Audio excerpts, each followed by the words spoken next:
Jadi karena bapak saya dibacok, lehernya sampai tinggal ini, kepala ini sudah jatuh ke dada, jam 12 malam, abang saya cari orang yang bacok bapak saya itu. Malam-malam dicarinya, dan orang yang bacok bapak saya itu dibacok lagi sama abang saya. Di waktu itu, karena kampung kami pelosok, tidak ada kendaraan, jauh dari rumah sakit. Shalom saudara yang dikasihi Tuhan, jumpa kembali di channel YouTube saya. Kesempatan ini kita akan mendengarkan kesaksian dari seorang ibu yang berlatar belakang Kristen, lalu kemudian mualaf. Setelah itu dia kembali percaya Yesus sebagai Tuhan dan Juru Selamat. Namun di dalam menjalani kehidupan selanjutnya ada banyak masalah. Hidupnya begitu merasakan kepahitan, tapi luar biasa dia dipulihkan oleh Tuhan dan saat ini menjadi percaya Yesus sebagai Tuhan dan Juru Selamat yang setia dalam Tuhan. Untuk lebih lengkapnya kesaksiannya kita dengarkan bersama berikut ini. Saya bernama Selpianti Brubarus. Saya berusia 35 tahun, jalan 36 tahun. Saya bertempat tinggal di Kabupaten Tanah Karo, Brastagi. Saya berasal dari keluarga Kristiani. Orang tua saya seorang Kristiani. Kami 5 bersaudara. 3 laki-laki, 2 perempuan, dan saya anak yang bernomor 4. Saya anak nomor 4, adik saya yang di bawah laki-laki, bawahan saya. Dari kecil, saya selalu dididik orang tua untuk selalu rajin ke gereja. Karena orang tua saya pun, baik ibu saya dan bapak saya, ikut serta ambil alih sebagai pengurus gereja. Kami sehari-hari pekerjaan orang tua bertani, ke ladang, ke sawah. Dari kecil kami diajarkan orang tua ya setiap pulang sekolah ke ladang, kalau enggak ke sawah.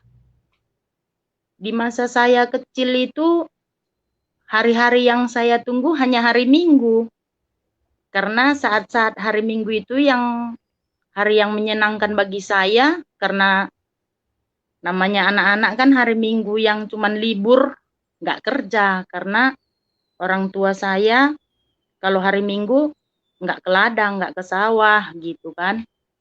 Jadi terus hari-hari biasa pun kalau orang tua saya nggak pernah memberikan jajan, hanya hari Minggu aja.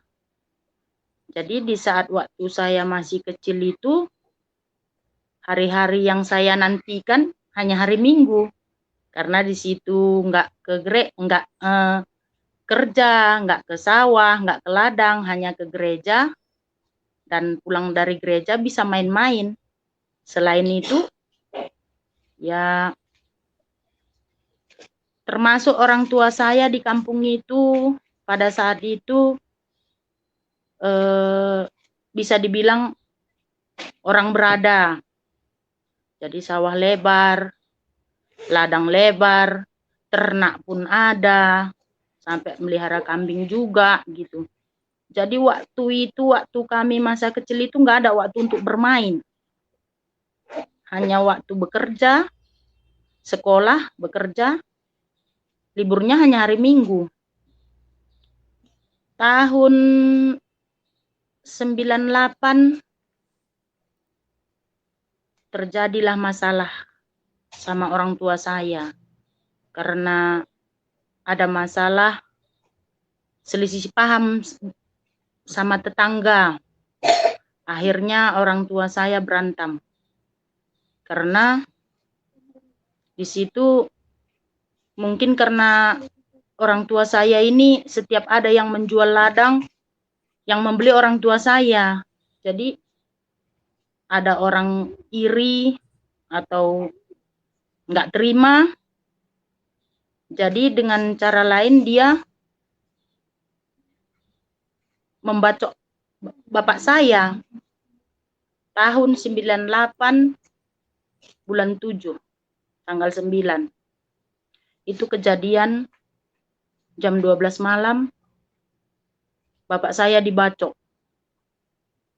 Berantem, memang udah sengaja disediakan alatnya. Malam itu dipancingnya bapak saya keluar.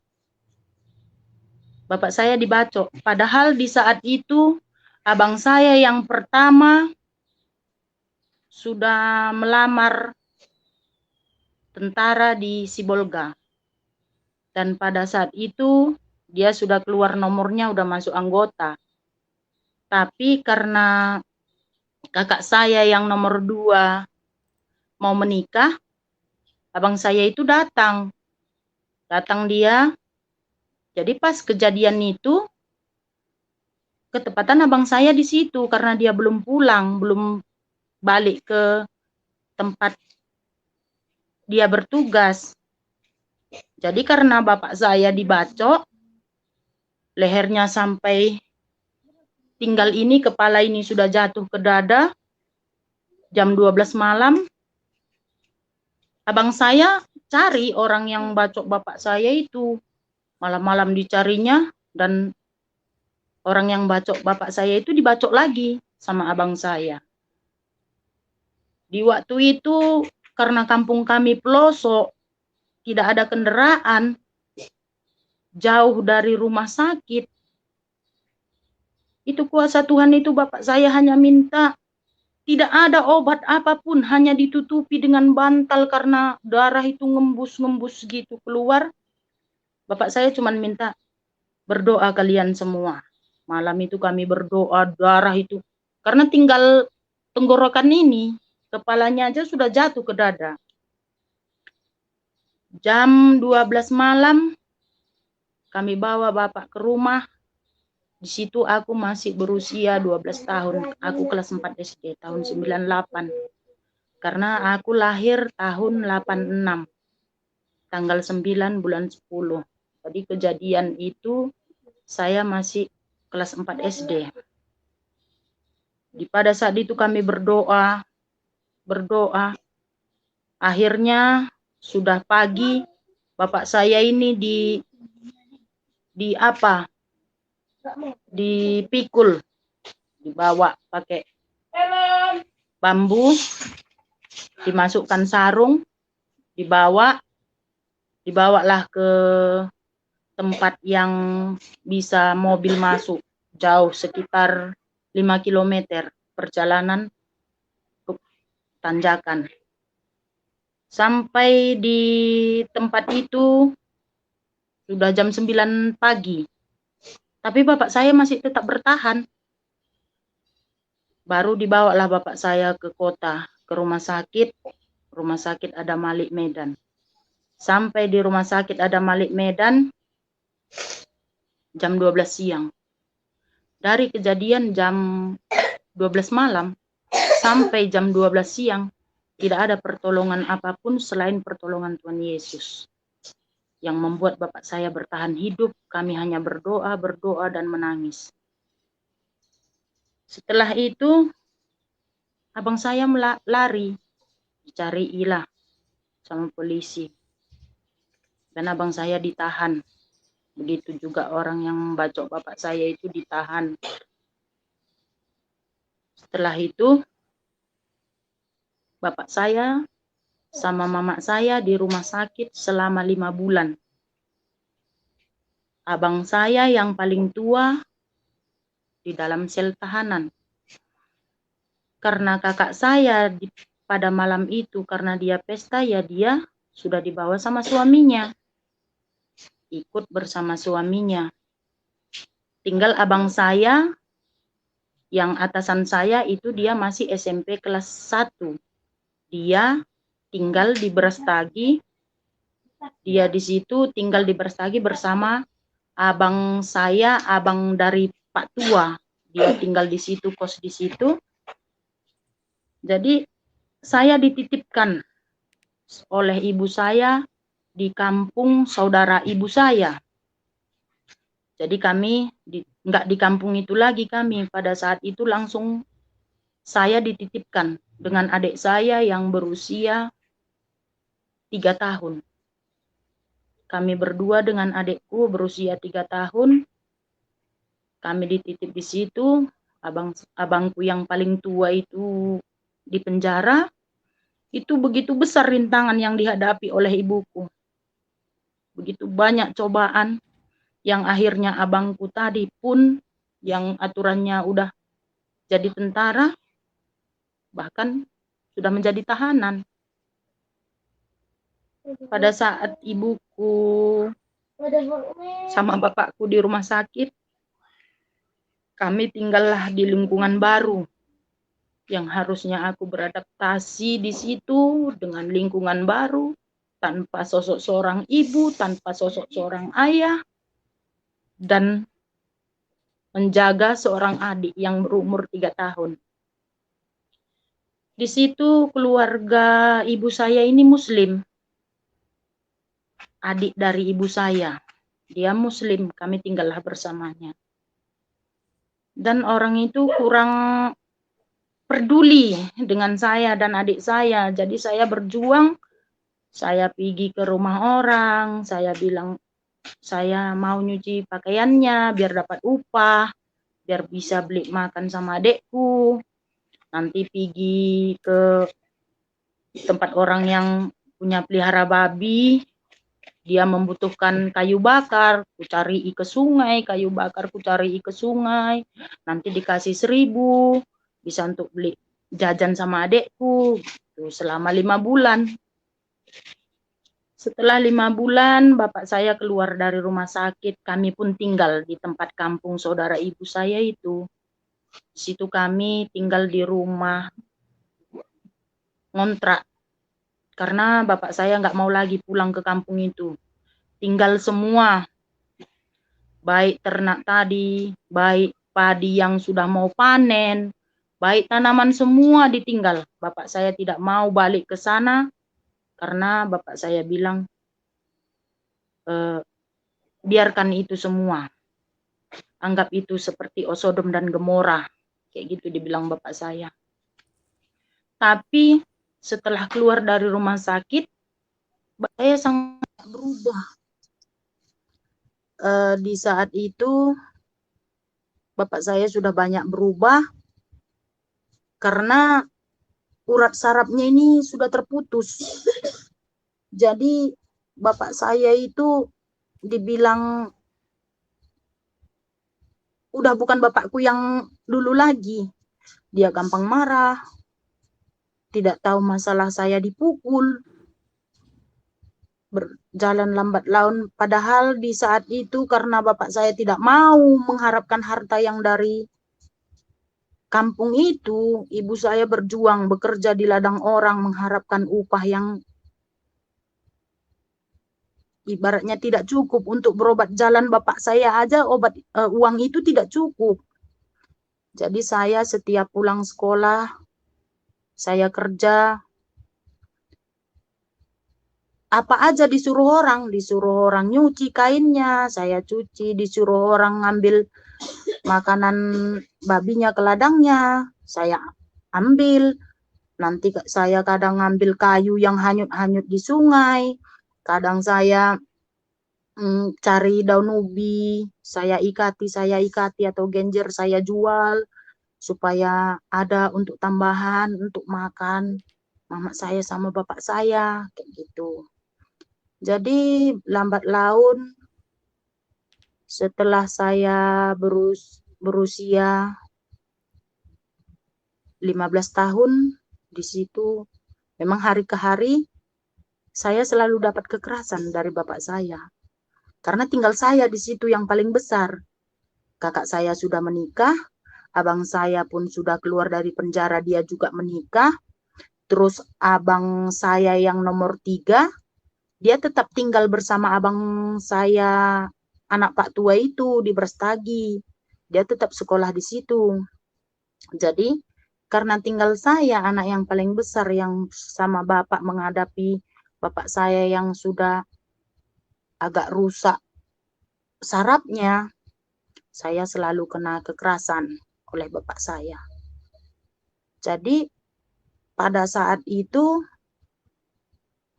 saya sudah berusia 15 tahun.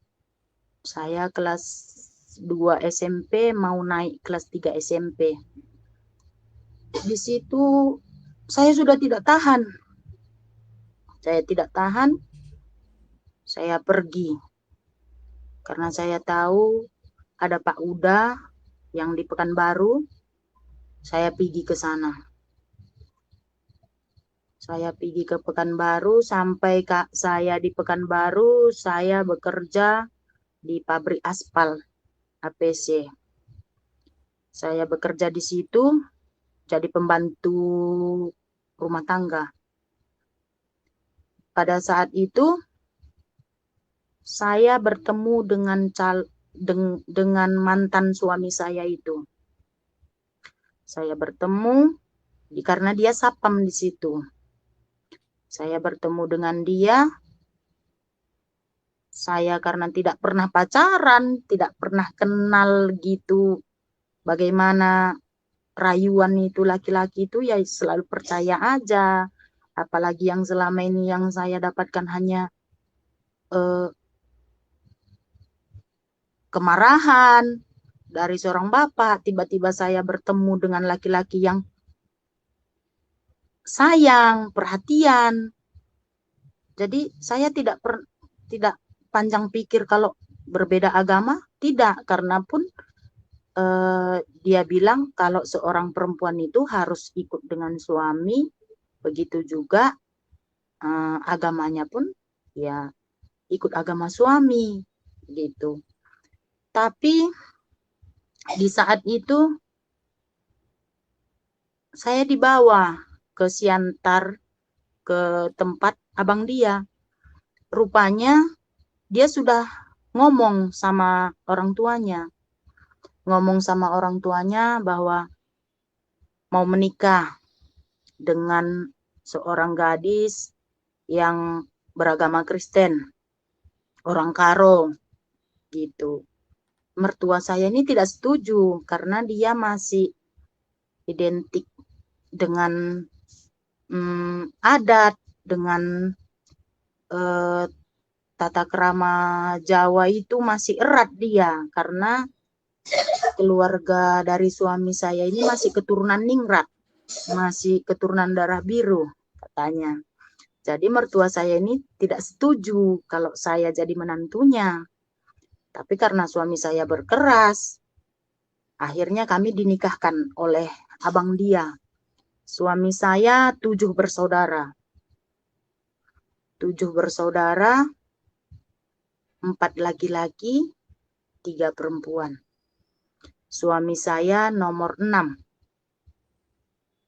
Setelah kami menikah, kami datanglah ke rumah mertuaku.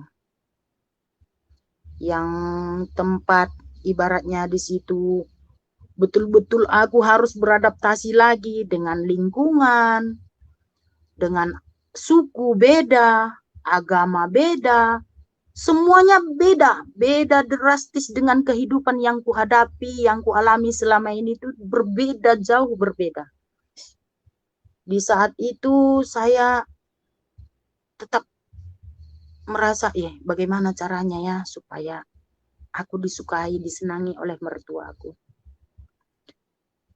Di saat itu di rumah mertuaku kami baru menikah, kami tinggal bersama mertuaku. Kalau ku cuci piring, ku simpan di rak piring, diambil lagi sama mertuaku, dicucinya lagi, jorok, bata katanya gitu kan. Dia nggak terima, setiap pekerjaanku dia tidak terima. Akhirnya suamiku memutuskan kalau kami cari rumah kontrakan. Kami ngontrak, tapi karena suamiku anak laki-laki paling kecil, dia tidak tahu pekerjaan. Tidak tahu, cuman hanya hari itu dia sapam, setelah habis kontrak pabrik aspal itu, dia udah bingung. Kalau kerja keras dia nggak sanggup, dia hanya bisa kerja yang ringan-ringan gitu. Kalau kerja keras dia nggak pernah. Tapi karena aku udah terbiasa dari kecil kerja, aku nggak mengharapkan suamiku untuk kerja. Aku yang kerja. Kerjaan apapun berbotot, keliling kampung bawa goni, terus cari sayuran di rawa-rawa, apalagi di daerah Pekanbaru kan banyak rawa-rawa, ada tumbuhan kangkung, genjer gitu kan. Aku ambili, nanti aku ikat, aku juali ke kampung-kampung, ke rumah-rumah. Jadi lambat pertama aku menikah dengan suamiku, tahun pertama dan punya anak pertama, kami sudah kredit tapaan. Begitu tahun kedua, karena anakku yang pertama dan anakku yang kedua agak rapat. Di saat anakku yang pertama berusia 2,5 tahun, anakku yang kedua sudah lahir. Jadi setelah lunas kreditan tapak, kredit lagi bahan bangunan biar bisa bikin rumah. Tapi di saat itu aku selalu beradaptasi. Kalau tetangga pergi wirid, aku ikut wirid. Kalau tetangga ikut pengajian, aku pengajian. Kalau tetangga ada acara kumpulan apapun, aku tetap ikut. Tapi suamiku enggak mau dia. Wirid pun dia enggak mau gitu. Sholat pun enggak. Jadi di hari ke hari, apalagi di saat bulan puasa, aku belajar dari tetangga. Tetangga puasa, aku belajar ikut puasa sama dia. Asal pagi, aku dibanguninnya ke rumahku, diajaknya sahur di rumah dia, diajarinya sholat gitu di rumah dia. Dia bilang, ya aku senang bisa mengajari kau karena aku dapat pahala, katanya gitu kan. Dia belajar lambat laun,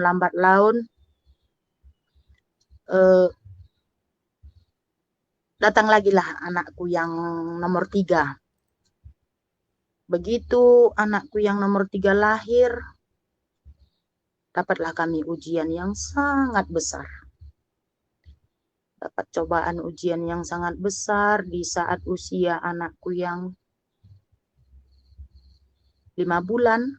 Berusia 5 bulan anakku terkena plasik. Dia terkena plasik, kami bawa ke rumah sakit sana, ke rumah sakit sini, semua tidak mampu.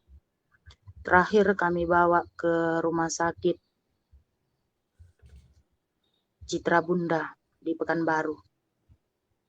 Kami bawa ke situ, juga dokter bilang ya bukan kita yang nentukan nyawa manusia, tapi kita berusaha. Kami akan usahakan semampu kami, Bu. Ibu berdoa. Tapi di saat itu anak saya ini sudah dibiarkan karena diimpus dia apapun nggak bisa lagi, udah nggak masuk. Sampai kapuk itu, kapas itu dibasahi, badan anakku ini ditutupi semua karena saking panasnya tinggi. Dan keluarga bilang ya udahlah kita bawa pulang aja. Di situ saya nangis, saya berdoa. Di situ agama saya kan Islam, saya bilang ya Allah, tunjukkanlah mujizat-Mu ya Allah, sembuhkanlah anakku. Jika memang saat ini kau panggil anakku, kau jemput anakku, aku ikut ya Allah. Saya bilang seperti itu. Saking 3 hari dia sakit, nggak mau makan, nggak mau minum, asal apapun dimasukkan ke mulutnya keluar. Ternyata karena kena plastik dia harus berobat kampung. Akhirnya diobati, obat kampung, sembuh. Pulang kami dari rumah sakit. Di rumah sakit kami sekitar 2 minggu. Jadi timbullah utang. Akhirnya rumah kami terjual. Untuk membayari utang di saat anak saya sakit, rumah terjual. Kami ngontrak.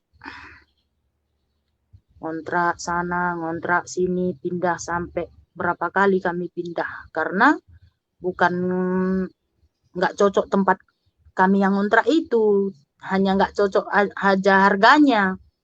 Nanti begitu 3 bulan kami tempati naik, kami nggak sanggup bayar. Akhirnya aku memutuskan numpang di tapaan orang.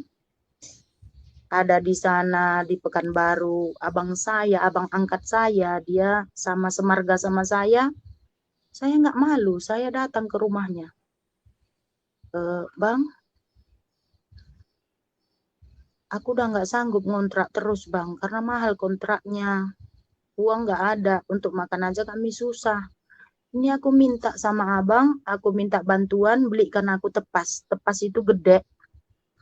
Belikan aku tepas, biar aku bikin gubuk. Supaya nggak ngontrak lagi. Tapi aku minta sama Kam, ini bukan kira utang, aku minta seikhlasnya. Aku bilang, kalaupun Kam ikhlas itu 10.000 atau 20.000, yang penting keikhlasan dulu, saya bilang gitu. Datang kakak ipar saya itu menangis dan berikan uang kepada saya. Bangunlah gubuk kalian, memang bagus itu katanya, daripada kalian ngontrak. Akhirnya kami numpang di tanah orang, kami di situ bikin gubuk dari kayu bulat dan dari tepas anyaman kulit sawit itu, kulit batang sawit. Kami buatlah gubuk ukuran 3x5 besarnya. Gubuk itu 3x5 meter. Di situ masak, di situ kami tidur bersama 3, masih 3 orang anak saya.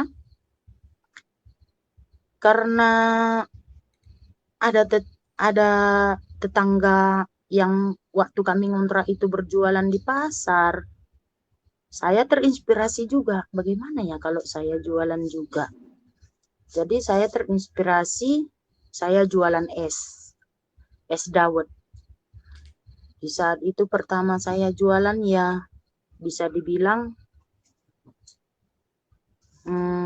masih merintis ya, cukup untuk makan. Tapi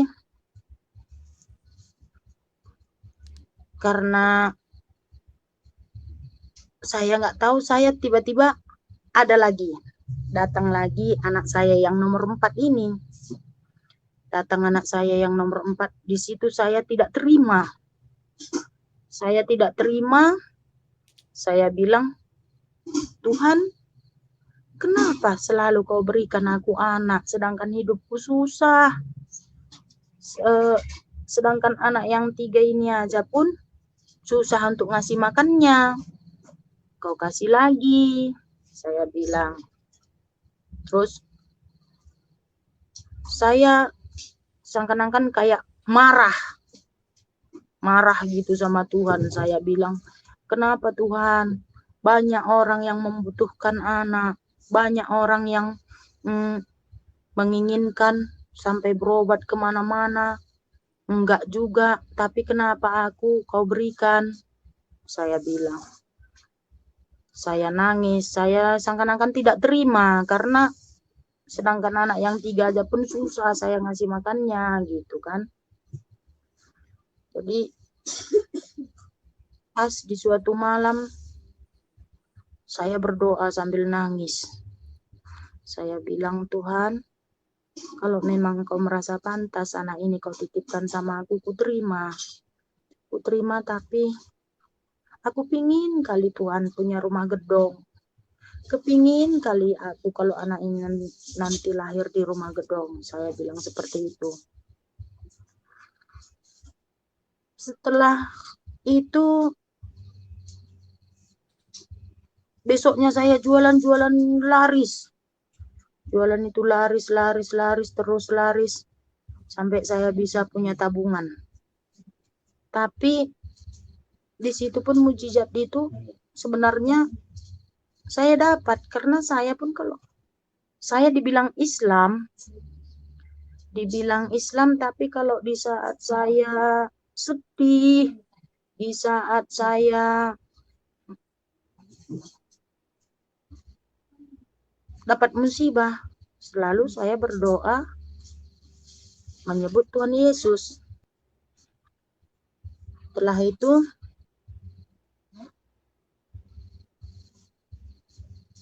tercapailah, karena ada juga mujizat gara ada tetangga saya juga di depan rumah itu bilang waktu malam itu ada hujan, dia menghina saya itu, ada hujan deras, angin kencang sampai kami nggak bisa tidur di rumah memang pada saat itu karena takut.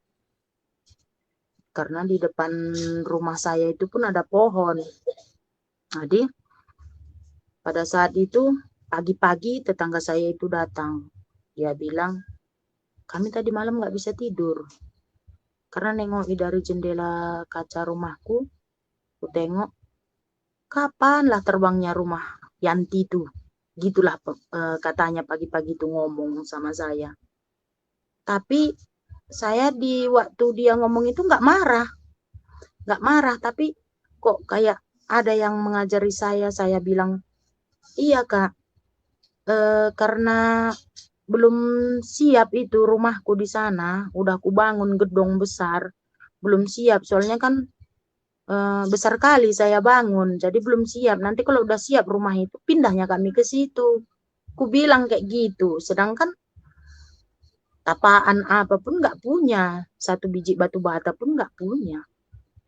Tapi karena di saat perkataanku itu didengar oleh Tuhan, mungkin terjadi kenyataan apa yang saya ucapkan itu kenyataan. Jadi begitu anak saya yang nomor 4 lahir, karena rezeki itu terus dikasih berlimpah, mengalir terus rezeki itu, kami bisa punya rumah, bisa tinggal di rumah yang layak sampai berjalan terus rezeki itu sampai anak saya yang nomor 2 berusia 12 tahun. Dan pada saat itu anak saya bilang, Mak, saya pengen dikitan. Karena waktu itu pun anak sekolah lagi libur, saya pengen dikitan, katanya. Jadi, tapi yang bikin saya kecewa karena di saat saya Islam, saya yang selalu bersama anak-anak saya itu puasa, saya selalu suruh anak saya ngaji, saya suruh selalu anak saya pergi ke masjid untuk sholat. Di saat itu, tapi suami saya nggak mau. Dia nggak pernah mau sholat, nggak pernah mau puasa. Bahkan di saat yang bikin saya, di saat saya mengikut agama Islam, yang buat saya yang paling kecewa, satu, di saat bapak saya meninggal tahun 2004 bapak saya meninggal. Biasanya kalau kami orang perwiritan kan, kalau orang tua meninggal datang ke rumah mendoakan gitu. Jadi di saat bapak saya meninggal, orang perwiritanku nggak mau datang ke rumahku. Dibilangnya, percuma. Ngapain kita datang ke rumahnya? Kan bapaknya Kristen. Jadi percuma kita doakan pun nanti nggak sampai. Itu jawabannya. Jadi saya kecewa. Tapi di saat saya kecewa itu pun saya tetap ikut wirid. Saya tetap ikuti sampai mau menyambut bulan puasa. mau menyambut bulan puasa itu kan ngundang ustadz. Karena penutupan puasa gitu ngundang ustadz. Jadi di saat ada ustadz itu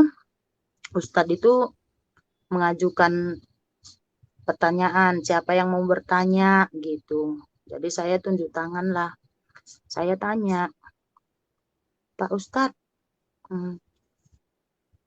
saya mau tanya, apa betul kalau saya kan Islam, bapak saya Kristen. Jadi saya mau mendoakan bapak saya. Apa betul itu Pak Ustadz? Enggak sampai, saya bilang gitu kan. Jadi ternyata jawabannya sama seperti ibu-ibu perwiritan itu semua. Pak Ustadz bilang seperti ini. Iya Bu, percuma didoakan. Soalnya kan bapak ibu Kristen, ibu Islam. Jadi doa ibu itu tidak sampai, katanya. Saya jawab, doa saya itu tidak sampai, di mana sangkutnya Pak? Kan Tuhan kita sama. Mau Islam, mau Kristen kan Tuhan kita sama. Saya bilang. Jadi, iya Bu, tapi kan kalau doa itu beda, katanya. Di situ saya sebetulnya sudah kecewa. Tapi, kan aku kan kecewa sama manusia. Seperti itu pemikiran saya kan gitu. Saya merasa Tuhan tidak ada dua, Tuhan itu cuma satu gitu. Baik mau itu Islam mau itu Kristen, Tuhan kita itu satu. Itu kan. Jadi apapun kata orang, kata manusia, saya tetap tekuni agama saya bilang seperti itu kan. Setelah itu di saat anak saya sudah dikitankan, karena anak saya yang nomor 2 itu dikitankan, anak saya yang nomor 3 pun minta dikitankan. Jadi barenganlah orang ini dikitankan. Barengan orang ini dikitankan, ya saya sangat bersyukur kan gitu. Saya sangat bahagia karena tanggung jawab saya, ibaratnya kalau katanya anak itu sudah dikitankan, dia sudah menanggung dosanya gitu kan. Jadi saya bersyukurlah udah dua-duanya anak saya dikitankan, rezeki pun berjalan terus, tidak ada halangan, terus rumah tangga kami pun akur, nggak ada masalah.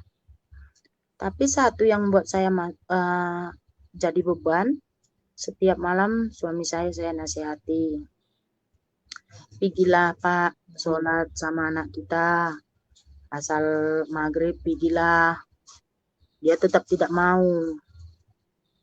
Tetap kalau ada pun tetangga yang meninggal, dia tidak pernah mau datang, tidak pernah mau layat, mau kenduri pun tidak pernah pergi. Ada acara apapun di masyarakat, dia tidak pernah mau gitu. Jadi karena saya tahu suami saya nggak mau, biarlah saya yang pergi. Soalnya kan nanti ada apa-apa juga sama saya, sama keluarga saya, ya tetangga juga yang membantu kan gitu. Tetap setiap malam kalau kami duduk di teras gitu, anak-anak sudah tidur, saya buatkan kopinya, terus saya pelan-pelan bicara, puasalah Pak kalau pas bulan puasa, sholatlah kalau pas waktunya sholat itu sholat. Tapi jawabannya, bukan sholat itu yang menentukan kau masuk surga, bukan puasa itu yang menentukan kau masuk surga, tapi kebaikan kau. Itu jawabannya terus. Terus saya jawab, kenapa kamu ajak aku masuk Islam tapi nggak kamu bimbing aku? Jadi nanti katanya kalau nggak kamu bimbing aku, dosaku pun kamu yang nanggung. Saya bilang seperti itu. Itu urusanku sama yang di atas, katanya kayak gitu.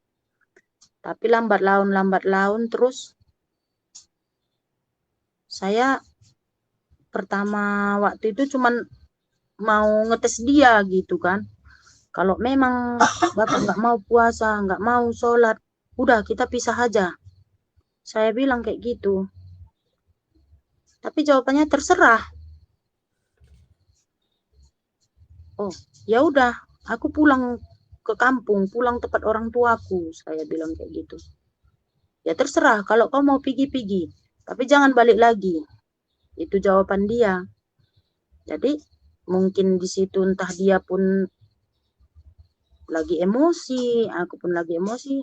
Aku pergi, aku putuskan untuk pergi balik ke kampung, ke rumah orang tuaku.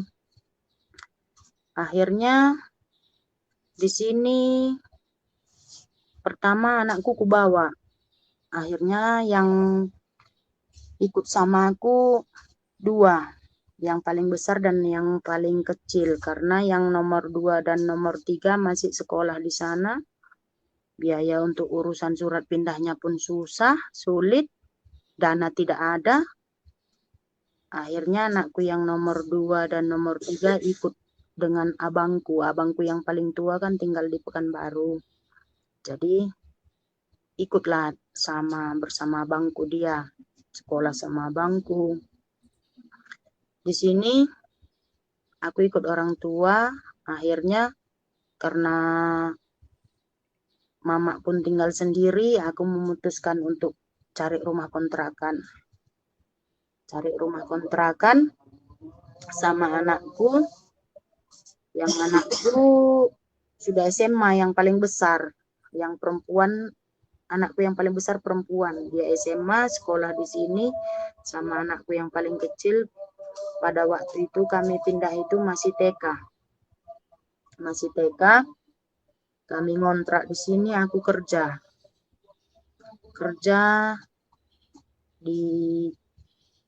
di ladang orang, nanti disuruh kerja panen cabai, karena di sini kan daerah perkebunan, tanaman sayur apa semua ada di sini kan. Jadi setahun berjalan, keluarga menjodohkan saya sama abang ipar saya. Abang ipar saya ini abang ipar dari anak Pak Tua, kakak saya itu sudah meninggal. Jadi kami dijodohkanlah aku dijodohkan sama abang iparku. Setahun berjalan, 2 tahun berjalan kami hidup sama. Akhirnya abang iparku ini yang sekarang udah menjadi suamiku, pertama dia karena dia ngajak aku ke Kristen gitu kan. Enggak, aku bilang, aku enggak mau masuk Kristen. Aku bilang, walaupun aku enggak bisa mempertahankan rumah tanggaku dulu, aku tetap mempertahankan agamaku. Saya bilang seperti itu. Jadi, abang ipar saya ini mengalah. Ya udahlah, gitu kan. Biarlah saya yang masuk Islam, katanya. Terus dibilangnya lah sama pengurus masjid yang di kampung. Akhirnya pengurus masjid itu memanggil mantri lah. Ya dikitan juga dia masuk Islam. Akhirnya abang ipar saya ini yang sudah menjadi suami saya saat ini masuk Islam. Tapi di saat dia sudah masuk Islam, saya suruh belajar, saya suruh pergi ke masjid. Dia mau, tapi nggak ngerti. Udah bolak-balik diajari sama imam itu gitu kan, baca ini gitu. Dibacanya. Tapi sampai rumah nanti kusuruh bacanya lagi dia nggak tahu gitu. Sampai anakku yang nomor 4 ini pun ngajari gitu. Ayo Pak, baca ini. Nggak ngerti. Nggak ngerti dia. Aku betul-betul nggak ngerti. Aku bilang, belajar pelan-pelan nanti taunya kamu. Aku bilang gitu. Tapi pada suatu malam pada saat itu aku sakit perutku kan, udah sakit kayak kena angin duduk gitu kan. Jadi dia udah ketakutan, dia nangis berdoa, dia menyebut Tuhan Yesus, dia doakannya dengan tetap doa Kristen gitu. Itu yang aku tahu, katanya. Aku nggak tahu kayak mana doa orang Islam katanya kan. Dia doakan aku dengan menyebut nama Tuhan Yesus. Begitu juga lambat laun kami sudah bersama dari tahun 2000 2020, dari tahun 2020 awal, dari tahun 2020 awal ini sudah berjalan 2 tahun, 2 tahun setengah, berjalan 2 tahun setengah. Kami tetap menjalani hidup yang seperti ya manusia yang tidak punya agama, karena walaupun dibilang saya Islam, tapi saya tidak mempelajarinya, tidak melaksanakannya, tidak mengikutinya, baik puasa, baik sholat, baik apapun tidak, cuman sekedar Islam KTP. Tapi di situ saya tidak sadar, saya tidak punya agama itu, saya tidak sadar. Saya merasa saya hidup ini hidup sendiri. Saya yang bikin saya hidup ini, saya yang hidup sendiri gitu. Saya tidak, di saat itu saya merasa saya tidak punya kepercayaan. Lambat laun berjalan, pada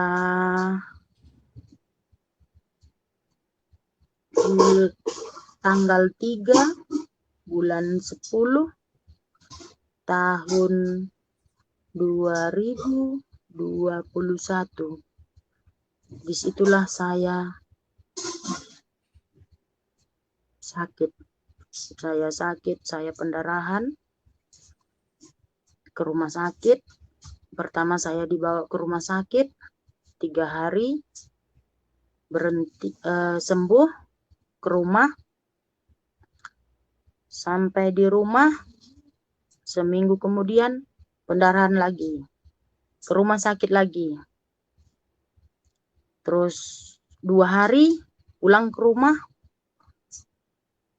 10 hari lagi sakit lagi itu. Jadi keluar masuk rumah sakit terus.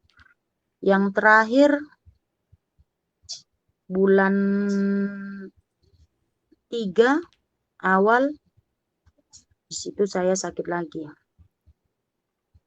Saya pendarahan lagi sampai dibawa dulu pertama ke rumah sakit Amanda, dibawa balik lagi ke rumah, dibawa ke rumah sakit Aparina, sampai di Aparina tidak sanggup ditangani, dibawa ke Medan.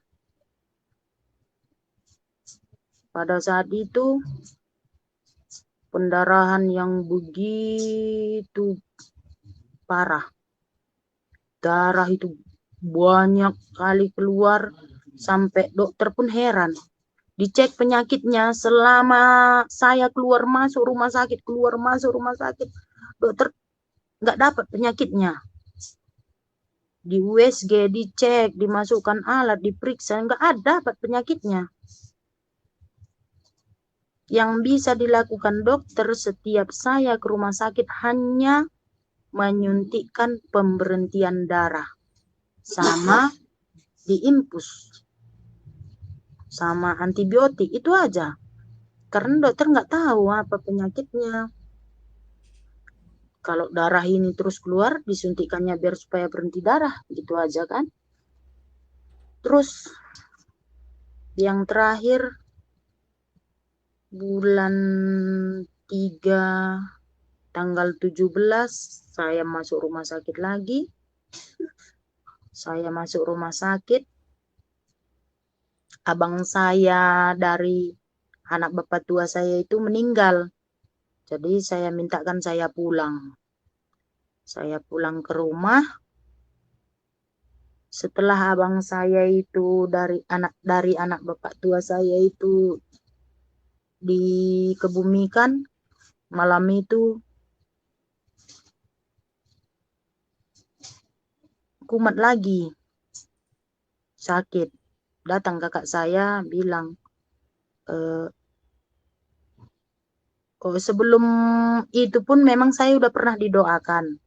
Sebelum yang abang saya meninggal ini, saya udah pernah juga didoakan, itu karena usulan dari kakak saya. Kakak saya bilang seperti ini, kalau menurutku mungkin, kau mau nggak kalau didoakan, kata kakak saya gitu kan. Saya pikir kayak gini, apa maksud kakak ini mau didoakan? Saya kan Islam, nanti didoakan sama orang Kristen gitu kan. Tapi kakak saya bilang, kan nggak apa-apa kalau didoakan aja gitu. Ya udah, aku bilang, ya biar nanti malam kami datang sama tim doa kemari, katanya.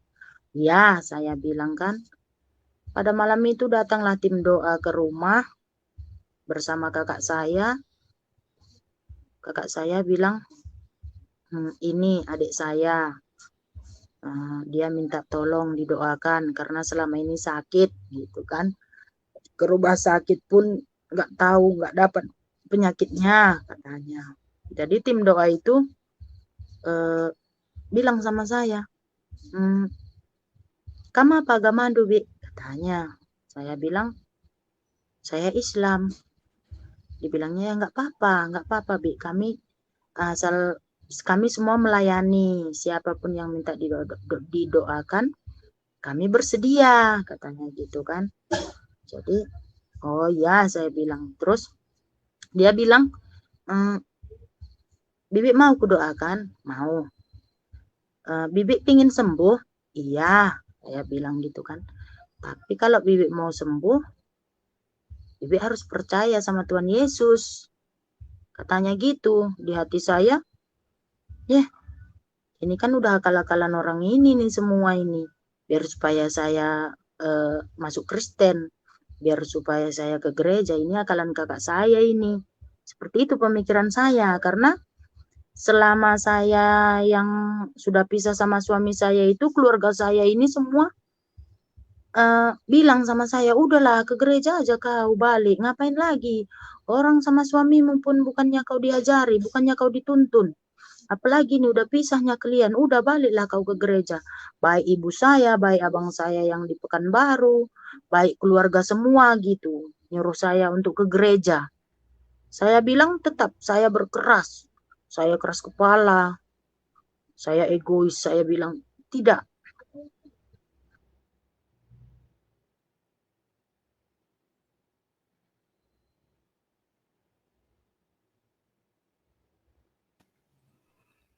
Oke, teman-teman, kita sabar sebentar ya. Menunggu hubungan. Jadi pada saat itu ditanyai oleh tim doa itu, saya hanya menjawab di mulut, bukan dari hati. Ditanyanya, kamu percaya sama Tuhan Yesus? Saya bilang, saya percaya. Asal saya jawab aja, bukan dari hati saya, enggak. Karena saya berpikiran, orang ini udah sekongkol ini sama kakak saya, biar supaya saya ke gereja gitu. Jadi begitu didoakan saya pun saya biasa aja. Karena saya tidak meresapi, malah kan saya biasa aja, perasaan saya itu enggak ada apa-apa gitu kan. Akhirnya yang saya bilang didoakan kedua kali itu, yang setelah abang saya dikebumikan itu, didoakan saya yang kedua kali itu, saya yang minta. Saya bilang, panggil itu tim doa itu, udah nangis mama, nangis kakak, nangis semua, suami saya pun nangis gitu karena sakitnya di sini kayak ada kayu nyucuk di dada saya ini, napas pun susah, nggak bisa, sampai ibaratnya dibersta gini kayak gitu, dinginnya saya sampai keringat dingin, baju ini basah semua, saking sakitnya, nahankan sakitnya. Saya merasa, inilah detik-detik orang yang mau meninggal. Kayak ginilah rasanya kalau udah mau dipanggil sama yang kuasa. Kayak gitulah pemikiran saya di waktu saya merasakan sakit itu. Tapi di situ datang, padahal ibaratnya tim doa ini bukan dibayar, bukan dia mengharap imbalan apapun dari saya, tapi dia dengan sukarela datang. Pada malam itu hujan deras, Datang orang itu berpayung datang ke rumah untuk mendoakan saya. Sampai dia pun mendoakan saya sambil menangis. Terus di saat itu saya didoakan itu, saya bilang, Tuhan Yesus, tolong saya. Selamatkan saya Tuhan, sembuhkan saya Tuhan. Di situ saya merasa udah dijamah oleh Tuhan Yesus. Saya merasa udah ada mujizat yang dapat pada saya pada waktu malam itu. Dia mendoakan saya seperti badan saya ini kayak kena sengat arus listrik tersetrum gitu kan. Dan rasa sakit itu semakin sakit karena dia bilang pun nanti pas untuk pencabutannya ini kamu akan lebih merasakan lebih sakit lagi katanya. Pada waktu itu memang sakit kali yang kurasakan sampai untuk bicara, untuk mengatakan sakit aja pun udah nggak sanggup gitu. Jadi setelah didoakan, semua keluarga pun ikut berdoa, menangis. Terus saya bilang, Tuhan Yesus sembuhkan saya. Sembuhkan aku Tuhan Yesus, ampuni aku Tuhan. Tuhan Yesus, aku milik-Mu. Tak ada kuasa apapun yang berhak dalam hidupku hanya selain Engkau Tuhan. Hanya Engkau yang bisa berkuasa dalam tubuh ini Tuhan. Sembuhkan aku Tuhan. Saya bilang seperti itu sambil saya menangis. Tiba-tiba rasa sakit yang nyucuk sini itu hilang. Setelah itu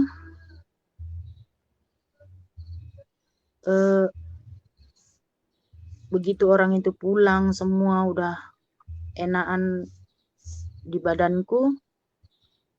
Berapa hari kemudian pas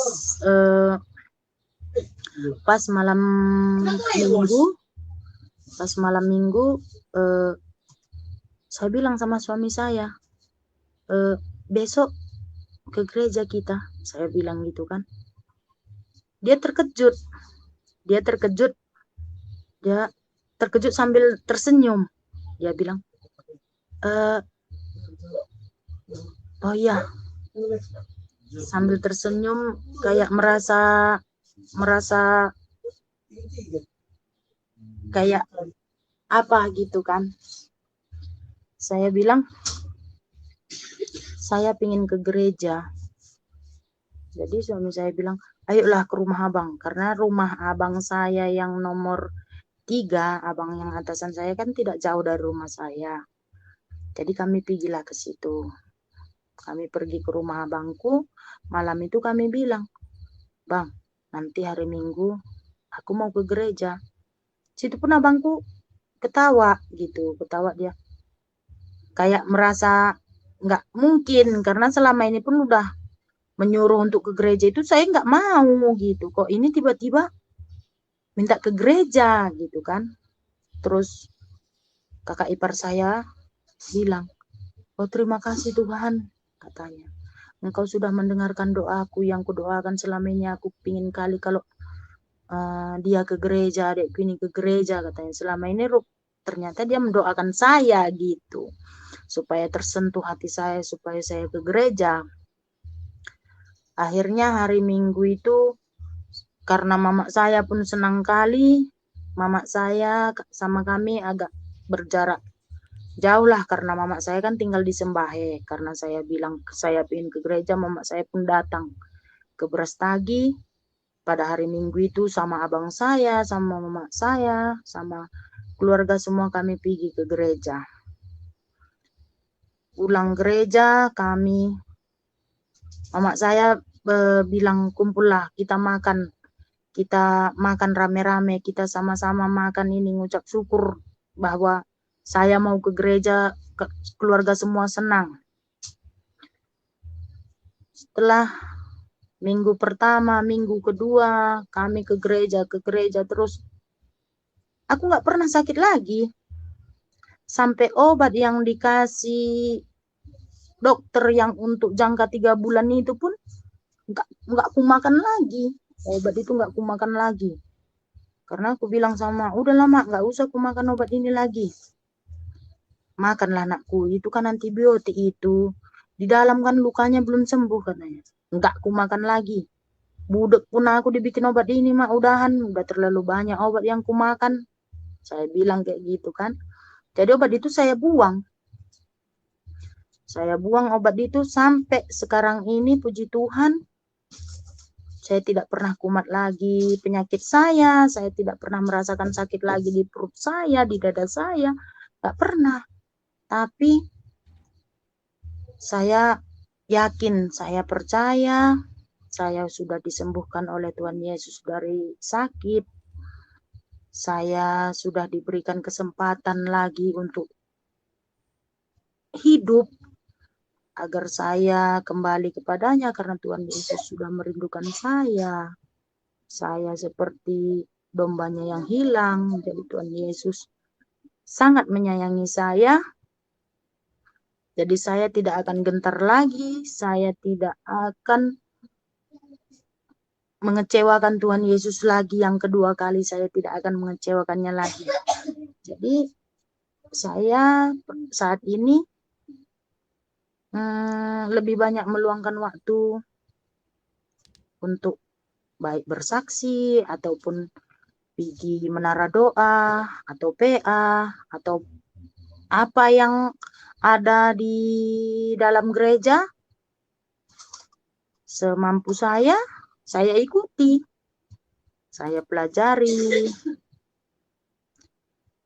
Tapi di saat di dalam kesembuhan saya, dalam saya sudah mengikut Tuhan Yesus, di dalam saya sudah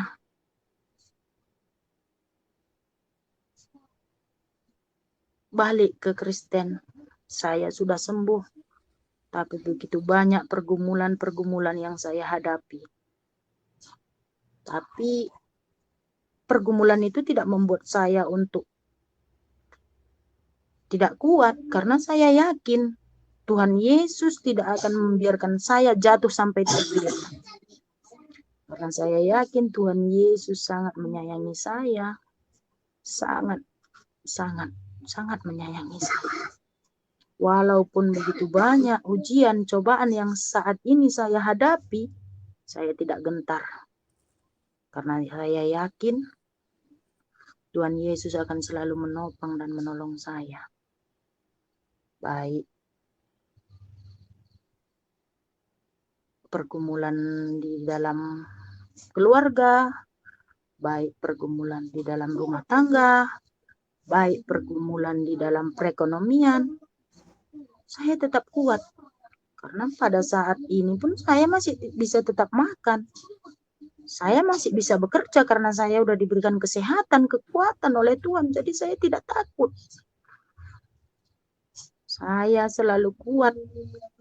Begitu banyak cobaan lagi yang dari luar yang menghadang saya, baik dari keluarga, baik dari kehidupan rumah tangga kami, karena kami pun sama abang ipar saya ini kalau dibilang orang Karo belum diadati, belum dipestakan, belum ada adat karena ekonomi belum memadai. Jadi baik dari rumah tangga, setelah saya disembuhkan dari sakit, kami selalu ada masalah. Dari masalah kecil pun bisa besar. Kami bisa selalu berantem, nanti akur lagi, berantem, akur lagi gitu. Saya tidak tahu, mungkin banyak cobaan, banyak godaan apa semua yang menghadang sama saya, tapi saya selalu berdoa, Tuhan kuatkan saya untuk menjalani semua ini, untuk menghadapi semua ini. Jadi apapun yang sekarang saya rasakan, saya merasa tetap kuat. Apalagi di saat begitu banyak beban yang saya hadapi. Kalau saya udah pergi kebaktian atau pergi ke menara doa, asal pulang dari sana, saya merasa sudah tidak ada beban lagi. Saya sudah tidak ada masalah lagi. Hati ini lapang, hati ini damai. Jadi sampai saat ini, apapun masalah yang saya hadapi, saya tetap yakin Tuhan Yesus tidak akan membiarkan saya terjatuh sampai tergeletak. Dan Tuhan Yesus akan selalu tetap menyayangi saya. Haleluya, terima kasih. Ya, luar biasa saudara-saudara, itulah kesaksian ibu ini, sungguh luar biasa. Dia boleh diproses oleh Tuhan untuk menjalani kehidupan berimannya kepada Tuhan. Sekalipun dia pernah meninggalkan Kristus, tetapi karena Tuhan sudah memilih, akhirnya dia kembali kepada Tuhan. Sekalipun suka duka kehidupan dialami, tetapi semua itu adalah bagian dari cara Tuhan untuk membentuk dia menjadi pribadi yang akan lebih sungguh-sungguh lagi dalam Tuhan.